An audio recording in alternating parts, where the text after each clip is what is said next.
أعزائنا المشاهدين أينما كنتم أسعد الله أوقاتكم. تشرفوننا بالاشتراك في القناة فضلا أو ليس أمرا من داخل الوطن أو خارجه. أهلا وسهلا ومرحبا بكم.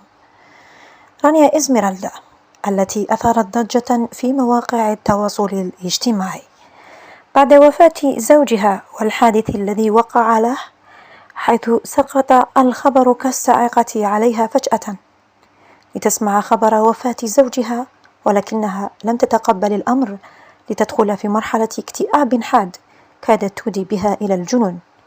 رانيا إزميرالدا بعد مرور فترة على وفاة زوجها، ها هي اليوم تعود لمواقع التواصل الاجتماعي وتنشر ستوري معبرة عن تقبلها لقضاء الله وقدره، وأن زوجها عند الله عز وجل وهو أرحم بعباده.